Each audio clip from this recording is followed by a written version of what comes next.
What up, world? Boy, JunesEightyEIght, the good, bad, and oh so ugly. I just got done watching the first episode of Dark Side of the Ring season 4. Is it 3? No, it's 4. It's 4. Chris Candido and Tammy, um, Sonny and WWE. Um, this was a very. They started off. No, this was like. I knew a lot. I didn't know a lot about Chris Candido because I think I caught like the tail end of his career in ECW, and I didn't really watch TNA back when it was at its hottest. But I knew a little bit about Tammy or Sonny in WWE. Only thing I knew about her was she was an LOD. And I knew she had like a little thing with Shawn Michaels, which they touched on in this episode. Chris Candido, watching this episode, you pretty much I left feeling really bad for Chris because he started doing drugs because of his back. And they were like, he went backstage and he said he didn't start doing drugs until he went to WWE. And they were like, yo, he's like, my back. And somebody gave him a Soma or some kind of pill for his back. And Mick Foley like, yo, those are like that. So you get a bottle of 30 within a week, you an addict. He said, those are, and his Chris Candido brother was on there. Like, yo, he said people used to like chew him up and then hit him like that. And out of all the people on the show, Chris Candido's mother, she was so calm. That was a powerful thing about the episode. His mother was like so chill, like, yo, like she was like calm. She didn't, you had Jim Cornette was crying. Lance Storm that was there was crying. Chris's old tag partner was crying. Everybody was emotional, but his mom was just like, I liked Tammy when I first met her. Like, she said, I wish I could have helped him. And his brother was crying. Like, his mother was the only one that was like at peace, I guess you would say. And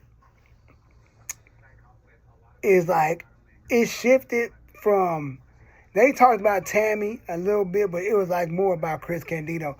And he when he got himself clean, and he wrestled in Impact at Lockdown. And he broke his ankle trying to, I guess, protect the camera guy. He was like trying to shift and he broke his ankle. And the thing that got, I knew about this, I heard about this years ago, like way back.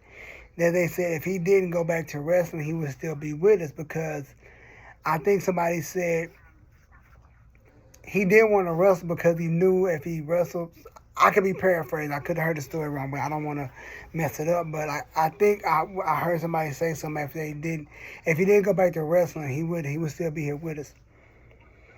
And he broke his ankle, had surgery, went back home, and he flew back, but you don't supposed to fly. And everybody was talking like, yo, they had just talked to him Monday, and then Tuesday he was, and his partner like, yo, Tommy Dreamer called him. He said, yo, Chris is going, like, yo, I know you're not talking about Candido. I just talked to him Monday. And Tommy was crying. It's like, they didn't really talk about Sonny because at the end they said she denied doing the show, but they did a lot of clips of her talking from interviews, public interviews. But it's like, it's tough because it was crazy. The crazy part about it is to see him get his life together, then get injured, surgery, and he passes. Like, it's like saying if he didn't get on that plane, he would still be with us. And Jim Cornette said, yo, Chris Candido ushered in a lot of a generation of guys, because nowadays wrestlers are small.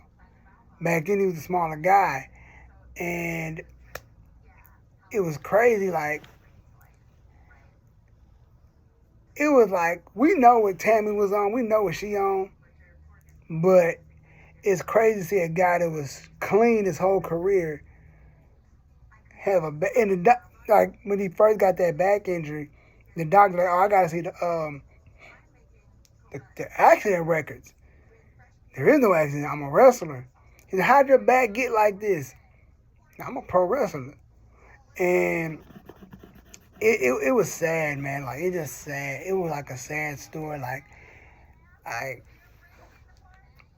it's sad, bro. Like, it's dark side of the ring. Like, is really like, you gotta really be open to watch these kind of shows, because I know a lot of people don't watch documentaries like that.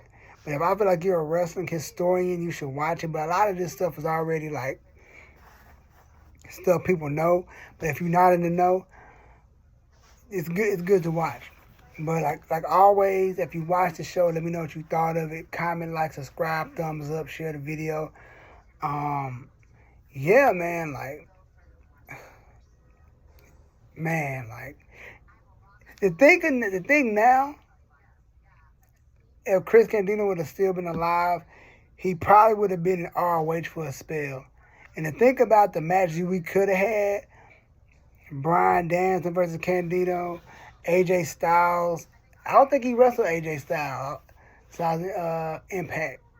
But all the matches you think he probably could have had is crazy. But like I said, I'll see y'all, what's today? Tuesday. I'll see y'all next Tuesday, because I will be watching the next episode. I'll see y'all. Peace.